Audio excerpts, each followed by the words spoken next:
hal yang memang tidak perlu mengambil kredit yang akan namanya bunga.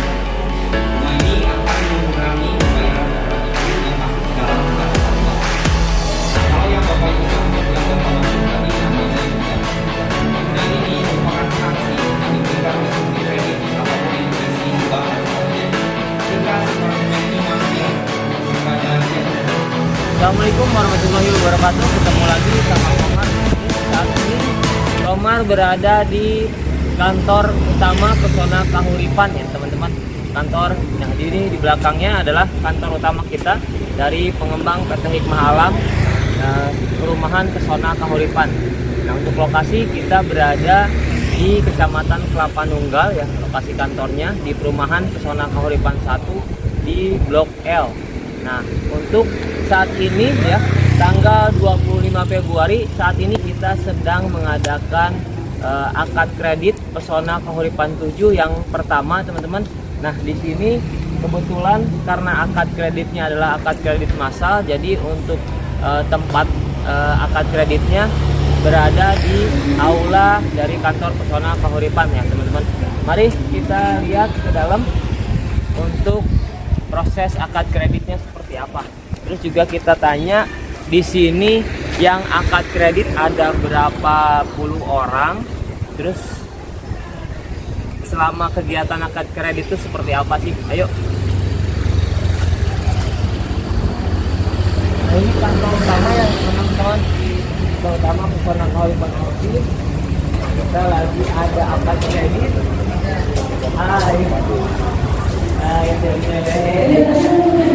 Neng, mau tanya deh, Neng, di sini ngumpulin apa nih? Mau acara. Terus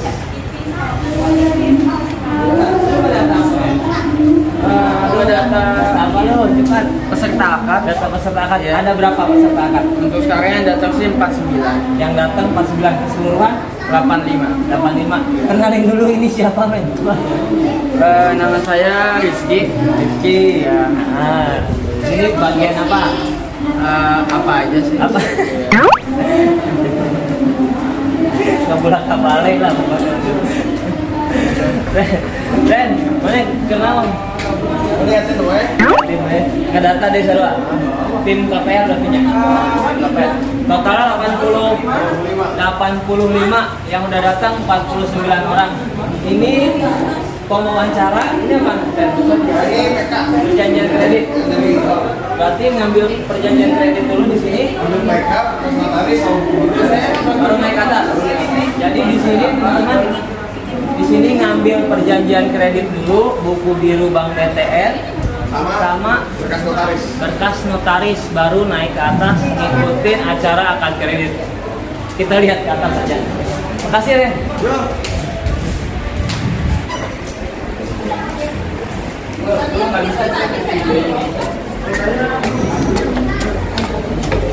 Selamat siang, Bapak Ibu. Saya dari Kalongan, ini dari BTN Bogor. Akan mewakili penjelasan akad kredit untuk yang masih berdiri mohon untuk duduk.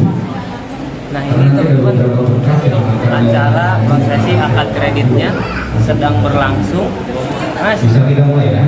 sedang berlangsung. Nah, kita ikutin dulu kegiatannya sebentar. Nanti juga Komar ingin interview mungkin beberapa orang buat tanya tentang Pesona Kahuripan, ya prosesnya seperti apa, mereka tinggal di mana, sama Jadi di sini kesannya seperti apa ya ngambil rumah di Pesona Kahuripan. Tunggu videonya ya teman-teman. Dan kewajiban Bapak Ibu sebagai calon debitur dari bank. Sebelum langkah lebih jauh, saya jelaskan dulu aturan yang melekat dan mengikat perihal Tas rapi Chan teh. Tas rapi Chan. Selamat siang Teh. Nah, ini ada apaan nih? Ini kita lagi proses akad kredit. Akad kredit Pesona Pesona Kahuripan 7. Pesona Kahuripan 7. Terus ada berapa orang?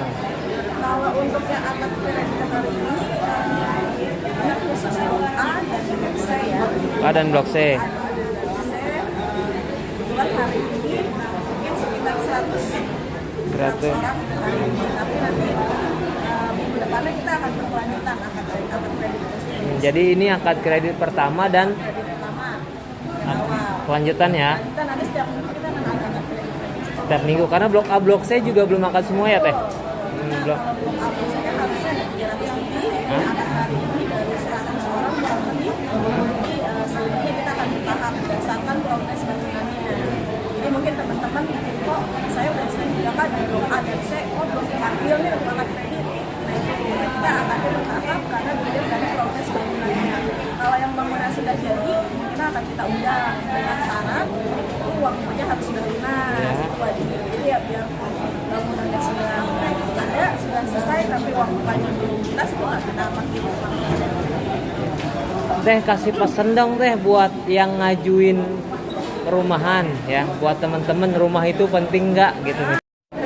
Nah, Nah, saya sih pesan ya untuk teman-teman semua, salah satu biasanya kita hidup itu punya yang pertama itu harus punya rumah ya, karena rumah itu penting untuk kita tempat tinggal kita ataupun nanti anak kita. Nah biasanya kalau rumah ini tergantung dengan pendapatan. Kalau saran saya sih kalau teman-teman yang memang belum pernah ambil rumah diarahkan untuk pengambilan subsidi juga. Jadi karena subsidi itu awal ya, jadi untuk teman-teman yang memang belum punya rumah boleh ambil subsidi, nanti setelah rumah kedua atau ketiga boleh komersil, tapi tetap disesuaikan dengan budget ya. secara keuntungan dan manfaatnya rumah subsidi itu apa aja? Banyak. Kalau rumah subsidi pertama itu biasanya teman-teman pasti udah pada tahu ya, angsurannya itu pasti flat karena mungkin banyak rumah yang lebih bagus, yang lebih mahal tergantung dengan pendapatan, tapi biasanya kalau harga 200 ke atas itu angsurannya tidak flat. Tapi kalau subsidi itu dari awal angsuran sampai terakhir misal 15 tahun itu flat, tidak ada perubahan. Terus yang kedua itu Apa uang muka? nah uang muka itu biasanya murah ya, hanya 1% dari harga jual, cuman biasanya kita ada biaya administrasi dan lain-lain. Dapat bantuan uang muka nggak teh? Dapat kalau FLPP dapat 4 juta. Dapat 4 juta. Sudah kita input di ACC KPR, jadi sudah mengurangi pokok utang. Mengurangi pokok utang. Terus ada asuransinya nggak? Ada rumah subsidi, kita ada asuransi yang dengan angsuran. Teman-teman tanpa harus membayar premi itu sudah tercover di asuransi. Apa aja jenisnya? Ada asuransi jiwa sama asuransi dari kebakaran sama gempa bumi, tapi tetap salah satu ya. Jadi yang terdepan dulu atau yang lebih awal. Jadi kalau misalkan memang jiwanya dulu yang amit-amit jadi meninggal, berarti yang harus. Oke. Untuk gambaran teh, kenapa rumah subsidi itu di pinggiran? Nah, biasanya mungkin teman-teman, aduh pengen punya rumah subsidi, tapi kok lokasinya jauh-jauh gitu ya. Ya. Karena disesuaikan dengan harga tanah ya. Rata-rata kalau yang memang ibu kota itu harga tanahnya kan memang sudah tinggi. Nah, harga tanah pasti berefek dengan harga jual. Jadi kalau rumah subsidi kan memang harga jualnya itu sudah ditentukan dengan pemerintah ya. Jadi kalau teman-teman mau ambil yang di daerah Bogor, Bekasi atau Cikarang itu biasanya harga jualnya memang sudah ditentukan. Tinggi. Keuntungannya kalau beli di pinggiran, investasinya untung nggak sih sebenarnya? Untung, karena namanya rumah itu pasti investasinya untung, nggak ada yang rugi ya. Misalnya belinya hanya di awal 150 juta, pasti harga rumah kan naik terus ya. Terus. Ada nggak harga rumah atau harga tanah itu turun teh? Nggak ada dong. Nggak ada. Berarti anggap aja beli murah ya buat investasi ke depan ya. Oke, baik teh, terima kasih ya teh. Nah, selamat siang, sehat selalu teh. Sampaikan, rumah Bapak itu hari ini adalah rumah pertama dan terakhir untuk pembelian rumah subsidi. Oke. Yang kedua adalah ketentuan yang melekat selama 5 tahun setelah Bapak Ibu memutuskan membeli. Yang pertama, rumah subsidi tidak boleh dikomersialisasi. Artinya, ketika Bapak Ibu melakukan penjualan kepada pihak lain, pengambil atau pengalihan debitur, disewakan untuk diambil manfaatnya, dikontrakin, itu dilarang, nggak boleh. Yang kedua, dialih fungsi, yang seharusnya tempat tinggal dijadikan tempat usaha, gudang, dan sebagainya. Itu sama, dilarang, nggak boleh di 5 tahun pertama. Yang berikutnya, karena ini untuk hunian atau tempat tinggal, maka wajib untuk dihuni dan ditempati. Oke? Nah, perihal hunian ini, apakah mungkin langsung dihuni? Saya rasa enggak. Butuh perbaikan, butuh renovasi supaya rumah aman, nyaman, enak untuk dihuni. Perihal renovasi, itu juga sama, diatur oleh pemerintah. Pemerintah melarang renovasi yang berlebihan. Artinya, yang sifatnya meningkatkan, direnovasi, merubah struktur utama bangunan, mengurangi, menghilangkan sebagian bangunan, itu dilarang, nggak boleh. Supaya apa? Supaya tidak ada kesenjangan sosial dengan para tetangganya. Kemudian renovasi apa yang diperbolehkan? Jadi yang sifatnya memberikan keamanan dan kenyamanan, seperti bikin pagar, kanopi, dapur ditutup, bikin daktoran supaya lancar saluran, spiteng didalemin, daun pintu, daun jendela diganti semua, boleh, silakan. Di luar itu tidak boleh. Oke? Bagaimana kalau dilanggar? Pada prakteknya apakah ada yang melanggar? Ada saja. Kalau dilanggar, maka ada sanksi dari pemerintah. Apa yang disanksi? Pencabutan manfaat subsidinya. Dari tadi kita ngomongin subsidi dan subsidi. Sebenarnya apa sih yang disubsidi? Nah, di sini subsidi itu ada beberapa jenis. Ada yang namanya tapera, ada namanya PP2BT, ada namanya FLPP. Kebetulan Bapak Ibu dapatnya semua FLPP. Yang disubsidi oleh pemerintah di sini adalah bunganya. Ya, Bapak Ibu yang datang di sini dapat bunganya flat rate atau fixed rate sebesar 5%. Oke? Sampai kapan? Sampai kreditnya lunas. Tadi kembali ke yang tadi. Kalau dilanggar, maka subsidi ini dicabut oleh pemerintah. Dampaknya kemana? Berarti bunganya berubah jadi bunga reguler atau bunga bank. Berapa bunganya? 2-3 kali lipat. Dampaknya angsurannya naik 2-3 kali lipat. Jadi sebelum melanggar ketentuan yang tadi saya sampaikan, pastikan Bapak Ibu siap dengan resikonya. Jelas ya? Oke. Lanjut di sini, akad kredit harus dalam kondisi yang benar-benar ideal, tidak boleh dalam kondisi terpaksa, dipaksa atau belum siap. Jadi pastikan Bapak dan Ibu yang hadir di sini memang sudah yakin 100% untuk akad kredit. Kalau ada Bapak Ibu yang masih ragu, masih pengen ada penyesuaian, perubahan dan sebagainya, mohon konfirmasi kepada petugas akad. Karena setelah akad yang diikat secara hukum, Bapak Ibu nggak bisa mundur untuk batal. Jelas ya? Jadi kami dari bank masih memberikan kelonggaran, kesempatan dan waktu. Kalau ada Bapak Ibu yang ingin berubah pikiran untuk tidak akad kredit, pending, schedule, bahkan batal akad kredit, itu merupakan hak yang bisa didapatkan oleh Bapak Ibu. Oke? Yang berikutnya kita ngomongin ranah tanggung jawab. Pada sesi ini ada 2 proses yang dilakukan oleh Bapak dan Ibu yang utama. Yang pertama adalah pengikatan dengan notaris. Tadi sudah dijelaskan secara detail dan rinci apa saja yang ditandatangani. Itu adalah pengikatan untuk jual beli rumahnya supaya jual belinya sah di mata hukum. Jadi real, betul, ada ya.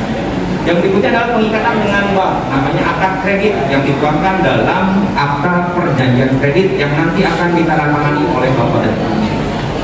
Perihal tanggung jawab di sini bank sebagai kreditur, artinya pemilik kredit.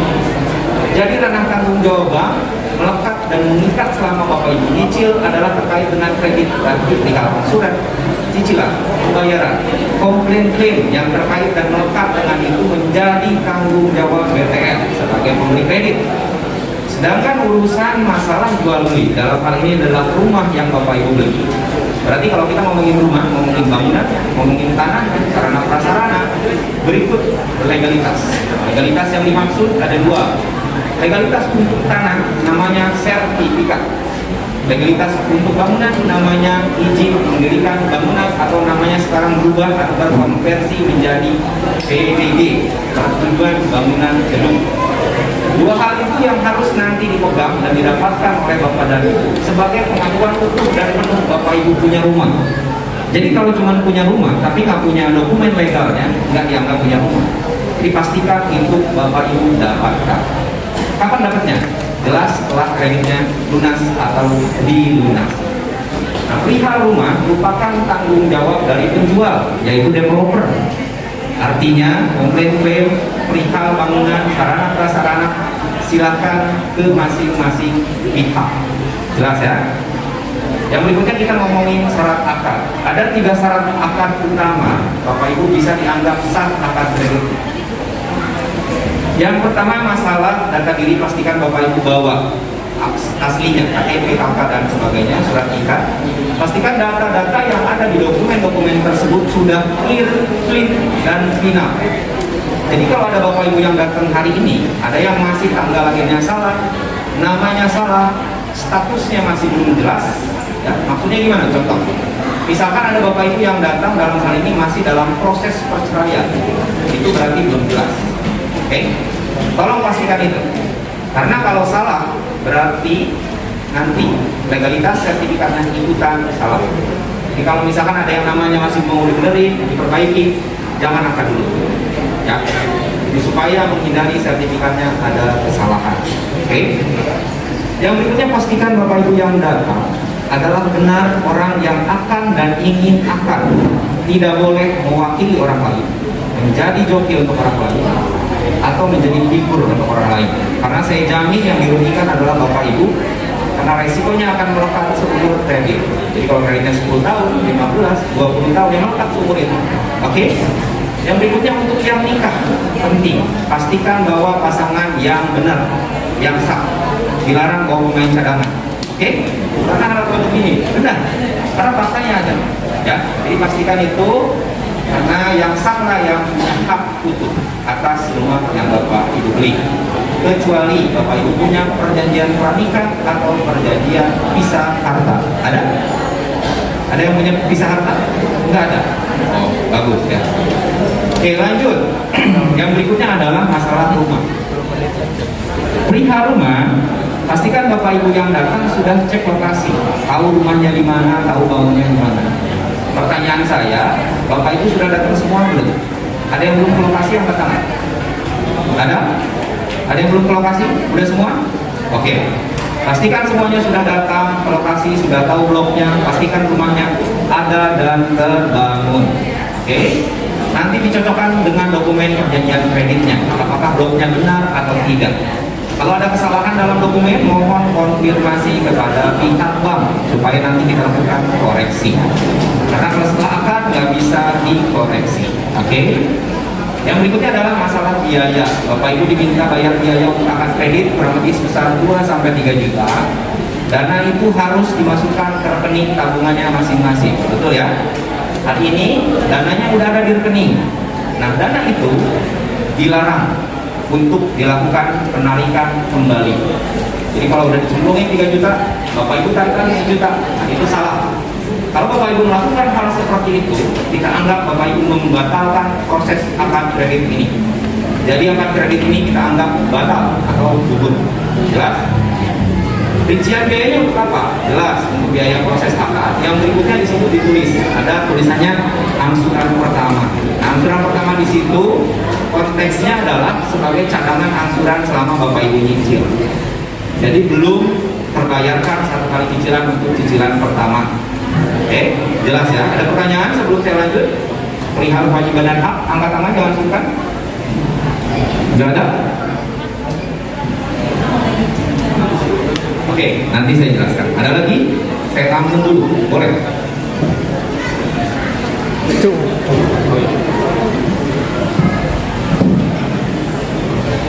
Apa Bu?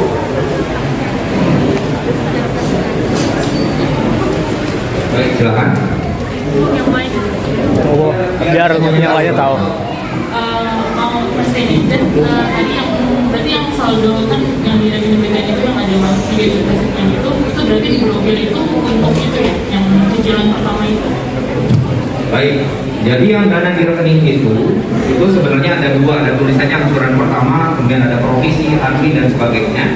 Provisi, admin, notaris dan sebagainya itu masuk dalam komponen biaya yang pasti dipotong. Jadi akan hilang duitnya segitu. Kemudian ada tulisannya angsuran pertama. Nah, angsuran pertama di situ untuk cadangan angsuran yang akan di-hold di rekening. Jadi dia duitnya ada di rekening Bapak Ibu, tapi tidak available atau tidak bisa diambil. Jadi sebagai cadangan kalau Bapak Ibu nunggak di kemudian hari, dana itu kita pakai dulu. Berarti itu bukan cara cicilan pertama ya? Betul, gitu. Fungsinya untuk apa? Kami di sini melindungi Bapak dan Ibu dari sanksi kontrastasi, cacat janji, cedera janji, atau istilah banknya nunggak. Kalau nunggak, ada sanksinya, denda, blacklist BI, ditagih sama bank. Nah itu. Jadi itu langkah pertama yang dilakukan bank dalam rangka melindungi Bapak Ibu dari sanksi tunggakan. Karena kita manusia, awam lupa, awam telat dan sebagainya, itu kita langkah pertama untuk mencoba menjaga nama baik ibunya di BTN. Jelas? Gitu ya. Ada lagi sebelum saya lanjut hak dan kewajiban? Nggak ada ya? Kita lanjut. Boleh?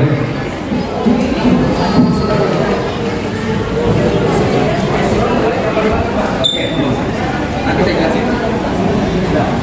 Oke, ada dua yang tanya angsuran kapan mulai. Oke, kita sekarang berarti ngomongin masalah kewajiban. Setelah akad kredit, maka timbul yang namanya kewajiban. Kewajiban Bapak Ibu nggak banyak, ya cuma satu. Apa itu? Bayar angsuran atau cicilan. Tolong bayar dengan tertib teratur tiap bulan, tidak boleh terlambat, tidak boleh kurang, tidak boleh sampai dengan menunggak. Ya. Kapan mulainya? Kita akan di bulan Februari. Berarti cicilan pertama langsung jatuh di bulan Maret. Jatuh temponya tiap tanggal berapa? Nah, BTN ini mengedepankan sistem auto debit, dipotong otomatis dari buku tabungan Bapak dan Ibu. Jadi kalau mau bayar cicilan BTN, Bapak Ibu cukup nabung, masukin dana, duitnya ke rekening tabungan BTN. Jatuh temponya tiap bulan tanggal 7. Dan ini nggak bisa digeser. Pas saya request tanggal 20 nggak bisa. Karena semua cicilan BTN baik yang sejutaan, 50 jutaan, 100 jutaan tiap bulan sama tanggal 7. Artinya sebelum tanggal 7 mohon sudah harus bayar. Oke?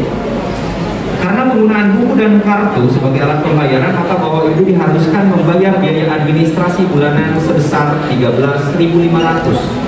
Jadi tolong tiap bayar tambahin admin. Jangan sampai nanti dianggap nunggak gara-gara administrasi. Gitu ya. Yang berikutnya, gimana ngeceknya Pak? Saya udah bayar atau belum? Bapak Ibu saya rasa sudah pakai smartphone semua ya. Ada yang Android, ada yang iOS, iPhone dan sebagainya. Kami himbau tolong wajib pasang M-Banking, mobile banking, install di handphonenya, gampang. Jadi Bapak Ibu nggak perlu datang ke bank, nggak perlu datangin CS, ngantri, lama, nelponin, susah. Pasang M-Banking di handphone, monitoring mobile sendiri di rumah. Jadi ketahuan udah kepotong atau belum. Kalau butuh bukti fisik, misalkan untuk laporan pajak, reimburse ke perusahaan, atau arsip pribadi, Bapak Ibu bisa datang ke BTN terdekat dimanapun Bapak Ibu tinggal.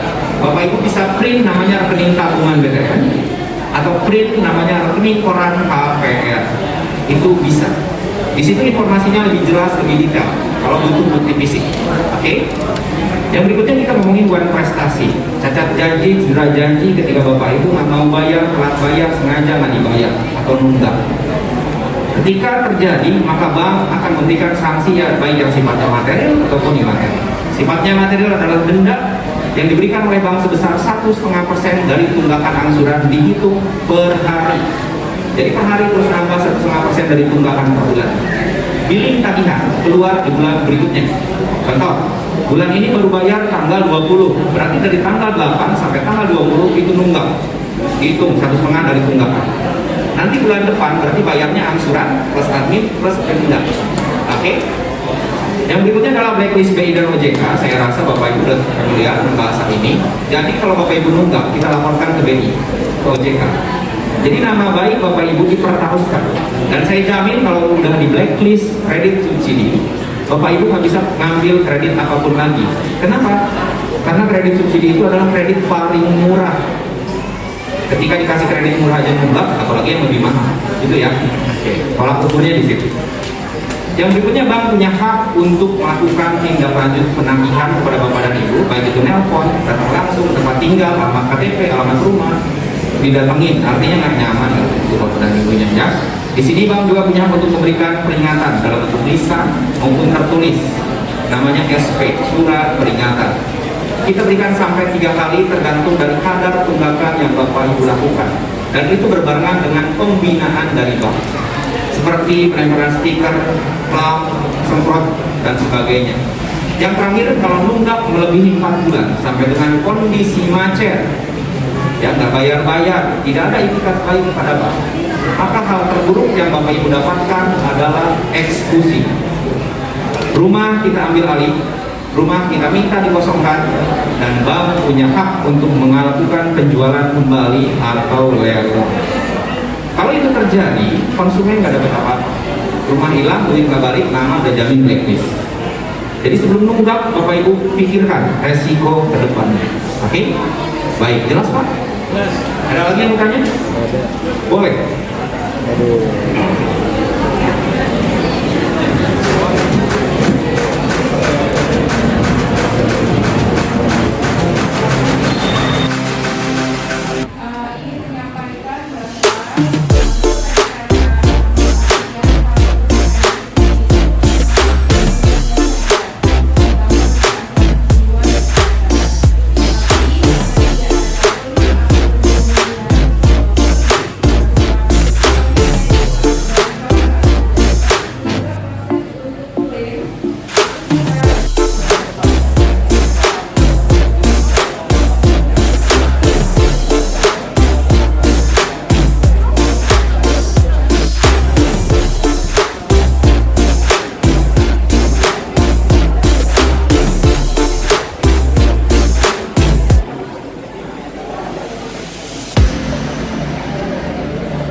Untuk yang mau ngambil buku tabungan, ditunggu dulu di sini, nanti tabungannya lagi disiapkan. Ya.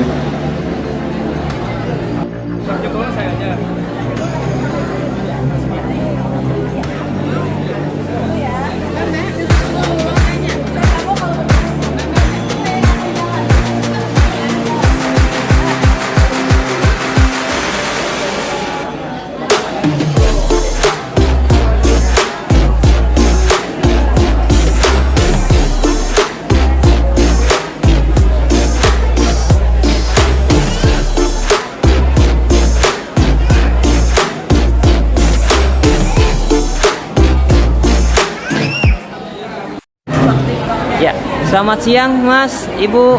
Ini dengan Mas siapa? Saya dengan Pak Azil Halim. Mas Ajil Halim. Kalau Ibu? Ibu Nur Hayati. Setelah akad kredit ya?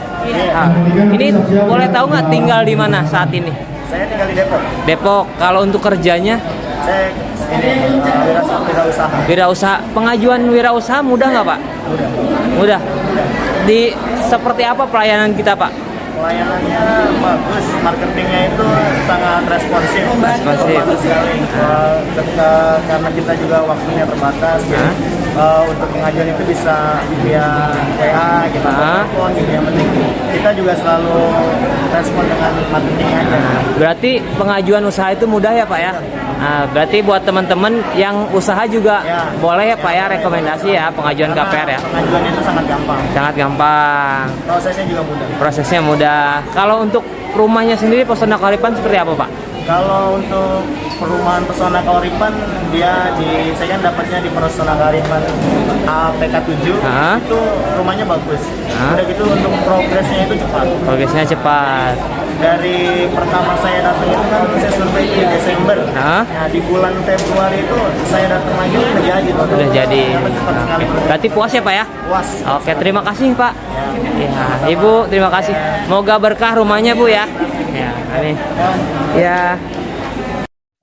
Selamat siang Mas. Dengan Mas siapa? Mas Adi Sofian. Mas Ari Sofian. Ade Sofian. Kalau ibunya Bu? Yani Yuliana. Nah, dedenya siapa itu namanya? Gimana prosesnya Mas? Alhamdulillah udah kan sama pihak sama bank juga Nah, dipermudah dapat pas juga dapat derajat pengajuannya gampang nggak mas? mudah banget. Datanya usaha apa kerja? Kita masuk di Usaha. Data usaha gampang berarti ya? gampang banget. Nah, tinggal di mana kalau boleh tahu saat ini? Kita di Jawa sini. Tinggal di Cilengsi. Terus usahanya kalau boleh tahu mas? Kita di bidang Di bidang aki. aki. Oh, baterai. Nah, siap. Untuk perumahan Pesona Kahuripan, terus pelayanannya seperti apa mas? Alhamdulillah dari pertama ketemu bekerja sama developer baik banget, bisa Baik. membantu semuanya. Berarti semuanya sesuai berjalan lancar ya. Nah, terima kasih waktunya. Semoga rumahnya berkah ya sampai lunas. Terima kasih. Selamat siang dengan Mas siapa? Dandi. Mas Dandi. Mbaknya Mbak? Raihana. Kalau boleh tahu tinggal di mana? Ya tinggal di sana. Ciangsana. Kerja atau usaha? Pengajuan prosesnya lajang apa menikah? Lajang. Lajang. Gimana prosesnya Mas? Mudah nggak? Alhamdulillah diberi kelancaran lah. Diberi kelancaran ya. Ya. Terus boleh tahu nggak kenapa memutuskan beli di Pesona Kahuripan? Karena untuk wilayah ya, apa wilayah udah paling memungkinkan kan untuk sekitaran, Nah, terus sama cicilannya juga murah. udah dari lokasi bangunannya. Lokasi bangunannya sih bagus, Nah. udah kalian ke sana. Nah, Terus ya sekali survei langsung cocok apa? cocok makanya, apalagi kan sama yang sebelum-sebelumnya juga beritahu nih bagus. Nah, Supaya cocok. langsung. Ada saran nggak buat teman-teman lain yang lajang juga mungkin rumah itu penting nggak sih? Untuk teman-teman yang masih lajang ya, daripada duit dihambur-hamburkan yang tidak penting, lebih baik minimal ya kalau nggak bisa beli rumah langsung ya nyicil nggak apa-apa ya. Nah, benar, nyicil ya investasi ya. Investasi. Kalau lah, nah, karena pastinya nanti butuh rumah kan, lajang juga pastinya kan butuh menikah. Nah, mbaknya nih pasangannya kan ya. Nah, ini masnya udah insya Allah lah serius nih kalau udah mikirin buat cari rumah, insya Allah buat serius. Mungkin bisa dipertimbangkan lagi.